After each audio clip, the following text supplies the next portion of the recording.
आप सभी? मुझे आशा है आप सभी अच्छे और प्रसन्न होंगे।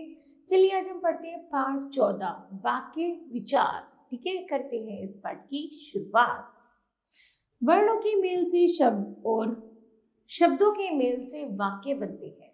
वाक्य सार्थक शब्दों का वह समूह है जिससे पूरा अर्थ प्रकट होता है, जैसे शानू स्कूल जाती है। ठीक है, तो एक एक शब्द वाक्य है, एक एक शब्द है वह स्कूल जाना। ये क्या है? तीन अलग अलग वाक्य हैं। जब इनको मिला दिया तो एक, ये तीनों अलग अलग शब्द हैं। जब इन तीनों शब्दों को मिला दिया तो एक वाक्य बनता है, वह स्कूल जाती है। ठीक है, तो ये वाक्य है हमारा।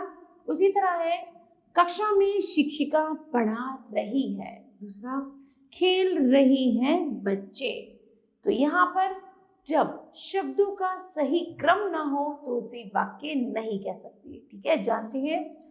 बच्चों ऊपर दो वाक्य दिए गए हैं, कक्षा में शिक्षिका पढ़ा रही है तथा खेल रहे हैं बच्चे। इनमें पहले वाक्य का अर्थ आसानी से स्पष्ट हो रहा है, परंतु दूसरे वाक्य का अर्थ स्पष्ट नहीं है, क्योंकि वाक्यों को लिखने का क्रम होता है जो इसमें ठीक नहीं है। जैसे बच्चे खेल रहे हैं, तो हमें एक बार में समझ आ गया। तो यह वाक्य का सही क्रम है और इसी को हम वाक्य कहते हैं। ठीक है, जानते हैं इसे परिभाषा के माध्यम से। सार्थक शब्दों का वह समूह जिससे पूरा अर्थ प्रकट हो वाक्य कहलाता है।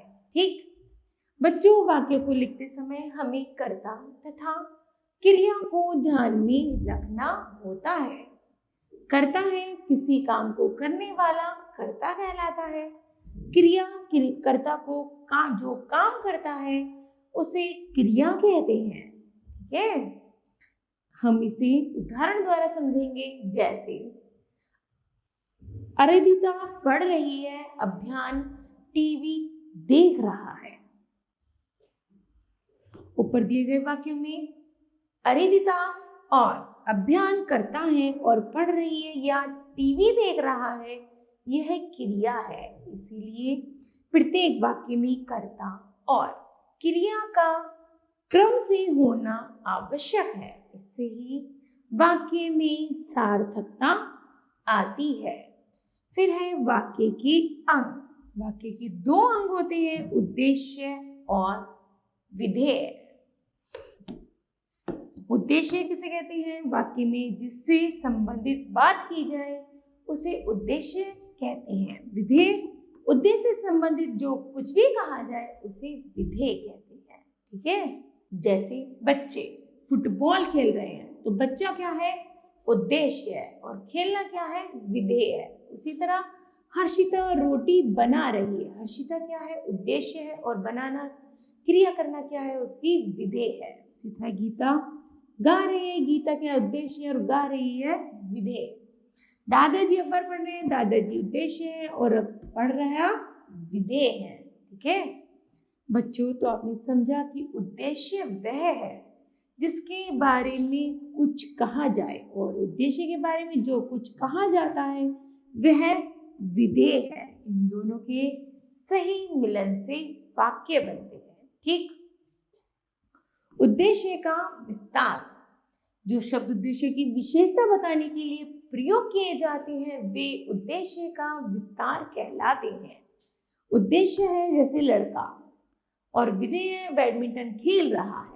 उसी तरह उद्देश्य का विस्तार है लाल टोपी वाला लड़का बैडमिंटन खेल रहा है। उद्देश्य है हिमालय भारत का मुकुट है, और उद्देश्य का विस्तार है पर्वत राज हिमालय भारत का मुकुट कहलाता है। ठीक है, उपयुक्त वाक्य में लाला टोपी वाला व पर्वतराज उद्देश्य का विस्तार है। विधेय में क्रिया, कर, पूरक, क्रिया विशेषण आदि होती हैं। इन्हें विधेय का विस्तार कहा जाता है।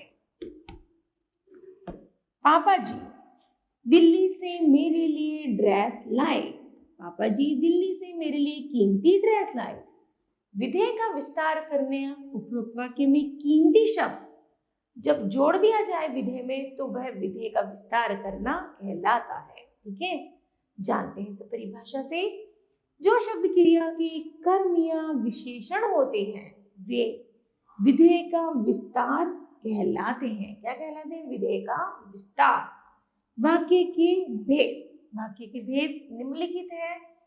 रचना के आधार पर वाक्य, अर्थ के आधार पर वाक्य। पहला है रचना के आधार पर वाक्य। रचना के आधार पर वाक्य की भेद। रचना के आधार पर वाक्य के 3 भेद होते हैं। सरल वाक्य, संयुक्त वाक्य और मिश्रित वाक्य। पहला है सरल वाक्य किसे कहते हैं? जिस वाक्य में एक उद्देश्य और एक विधेय होता है उसे सरल वाक्य कहते हैं। जैसे श्वेता, रंजना, सुलेखा बगीचे में खेल रही है। ठीक है, आगे है उपयुक्त वाक्य में श्वेता, रंजना, सुलेखा कौन है? कर्ता है, तथा खेल रही है विधेय है, अतः यह सरल वाक्य है क्योंकि इसमें एक उद्देश्य है और एक विधेय है। ठीक है, सरल वाक्य में कर्ता एक से अधिक हो सकते हैं परंतु क्रिया एक ही होती है। ठीक, आगे संयुक्त वाक्य, जिस वाक्य में 2 या 2 से अधिक वाक्य स्वतंत्र रूप से समुच्चय बोधक शब्दों से जुड़े हो वे संयुक्त वाक्य कहलाते हैं। जैसे मंग स्कूल से आया और क्रिकेट खेलने लगा। पिंकी आई किंतु पिंकी चली गई। उपयुक्त 2 सरल वाक्यों को समुच्चय बोधक अव्यय द्वारा जोड़ा गया, जैसे और, एवं, किंतु। मिश्रित वाक्य, जिन वाक्यों में एक प्रधान वाक्य हो तथा एक या एक से अधिक आश्रित उपवाक्य हो उसे मिश्रित वाक्य कहते हैं। जैसे जैसे ही हम घर से निकले वैसे ही बारिश होने लगी। जब आपने मेहनत की तब आपको सफलता मिली। उपयुक्त वाक्यों में एक प्रधान उपवाक्य है तथा दूसरा उपवाक्य उस पर आश्रित है, इसलिए ये मिश्रित वाक्य है। ठीक है, आगे है वाक्य परिवर्तन। वाक्य की रचना में व्याकरण की दृष्टि से परिवर्तन करके उसके भेद को बदला जा सकता है। सरल वाक्य से संयुक्त वाक्य बनाना। सरल वाक्य है घड़ा, घड़ी नीचे गिरकर टूट गई। संयुक्त है घड़ी नीचे गिरी और टूट गई। श्रेया स्टेशनरी खरीदने के लिए बाजार गई। संयुक्त है श्रेया बाजार गई और स्टेशनरी खरीदी। सरिता बस्ता उठाकर पाठशाला चली गई। संयुक्त है सरिता ने बस्ता उठाया और पाठशाला चली गई। आगे सूरज उगने पर चिड़िया चहकने लगी। संयुक्त है सूरज उगा और चिड़िया चहकने लगी। ठीक है, सरल से मिश्रित वाक्य बनाना। सरल है मैं तुम्हारी प्रथम आने वाली मित्र को पहचानती हूँ। मिश्रित है मैं तुम्हारी मित्र को पहचानती हूँ कोमा जो प्रथम आई है। आगे अध्यापक की कक्षा में आते ही सब छात्र शांत बैठ गए। मिश्रित है जब अध्यापक कक्षा में आए तब सब छात्र शांत बैठ गए। आगे है मेहनत करने वालों को ही सफलता मिलती है। जो मेहनत करता है उसे ही सफलता मिलती है। आगे है छुट्टी होने पर हम फिल्म देखने चलेंगे। जब छुट्टी होगी तो हम फिल्म देखने चलेंगे। ठीक है, आगे है संयुक्त वाक्य से मिश्रित वाक्य बनाना। परीक्षा खत्म हो गई और हम आगरा घूमने गए। मिश्रित है जब परीक्षा समाप्त हुई हम आगरा घूमने गए। तुम बाजार गए और वह सो गया। मिश्रित है जैसे ही तुम बाजार गए कि वह सो गया। मैंने उसे देखा और वह हंस पड़ा। मिश्रित है मैंने जब उसे देखा तब वह हंसने लगा। यहाँ पहले जंगल था परंतु अब घनी बस्ती है। तो मिश्रित है जहाँ पहले जंगल था वहाँ अब घनी बस्ती है। ठीक है, इस तरह सरल से मिश्रित और संयुक्त से मिश्रित बनाया जाता है। ठीक है, आगे है अर्थ के आधार पर वाक्य। अर्थ के आधार पर वाक्य के भेद। अर्थ के आधार पर वाक्य के 8 भेद होते हैं, जैसे विधानवाचक, निषेधवाचक, संकेतवाचक, प्रश्नवाचक, संदेहवाचक, इच्छावाचक, आज्ञावाचक और विस्मय आदि वाचक। पहला है विधानवाचक वाक्य। जिन वाक्यों में किसी के बारे में कुछ बताया जाए या कार्य के करने या होने का सामान्य कथन हो, उन्हें विधानवाचक वाक्य कहते हैं। जैसे सूर्य पूर्व दिशा में उगता है, तो ये क्या है? क्रिया का होना। दूसरा है सीता रोज पढ़ाई करती है, ये है कार्य का करना। ठीक है। दूसरा है निषेधवाचक वाक्य।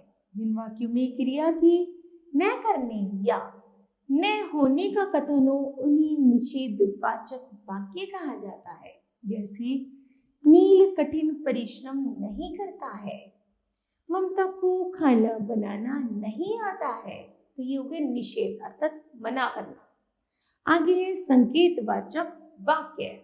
जिन वाक्यों में एक क्रिया का होना दूसरी क्रिया पर निर्भर हो, उन्हें संकेतवाचक वाक्य कहते हैं। जैसे यदि ध्यान से पढ़ोगे तो फेल नहीं होगे, यदि बारिश होती तो फसल अच्छी ही होती।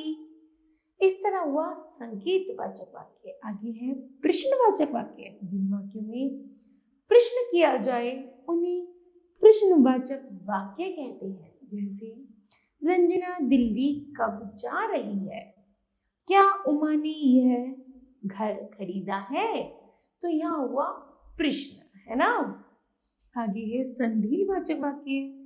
इन वाक्यों में संदेह या संभावना का बोध हो, उन्हें संदेहवाचक वाक्य कहते हैं। जैसे शायद शशांक आज पुणे जाएगा, आगे निहाल का आना मुश्किल होगा, तो ये संभावना है, शायद, है ना, तो नहीं कहते हैं संदेहवाचक। आगे है इच्छावाचक वाक्य। जिन वाक्यों में वक्ता की आशा, शुभकामना, आशीर्वाद या इच्छा व्यक्त हो, उन्हें इच्छावाचक वाक्य कहते हैं। जैसे ईश्वर करे तुम्हें तुम्हारे क्षेत्र में बहुत सफलता मिले, आपकी यात्रा मंगलमय हो। आगे है आज्ञावाचक वाक्य। जिन वाक्यों में आज्ञा, आदेश, अनुमति या अनुरोध का बोध हो, उन्हें आज्ञावाचक वाक्य कहते हैं। जैसे अपने क्षेत्र को स्वच्छ रखें, आप उधर जाकर बैठ जाओ। ठीक है। आगे है विस्मय आदि वाचक वाक्य। जिन वाक्यों में हर्ष, शोक, घृणा, विराम आदि भाव प्रकट हो, उन्हें विस्मय आदि वाचक वाक्य कहती है। जैसे वाह कितनी स्वच्छता है, अरे तुम अभी तक सोए नहीं। तो बच्चों, यह पाठ समाप्त होता है। अब जानते हैं इस पाठ के महत्वपूर्ण तथ्य। सार्थक शब्दों का वह समूह जिसे पूरा अर्थ प्रकट हो, वाक्य कहलाता है। वाक्य के 2 अंग होते हैं, उद्देश्य तथा विधेय। वाक्य में जिससे संबंधित बात की जाए वह उद्देश्य होता है। उद्देश्य से संबंधित जो कुछ कहा जाए उसे विधेय कहते हैं। रचना के आधार पर वाक्य के 3 भेद होते हैं, सरल वाक्य, संयुक्त वाक्य और मिश्रित वाक्य। अर्थ के आधार पर वाक्य के 8 भेद होते हैं, विधानवाचक, निषेधवाचक, प्रश्नवाचक, आज्ञावाचक, संदेहवाचक, संकेतवाचक, इच्छावाचक और विस्मय आदि वाचक। ठीक है। तो मुझे आशा है बच्चों यह पाठ आपको भली भांति समझ आया होगा। धन्यवाद।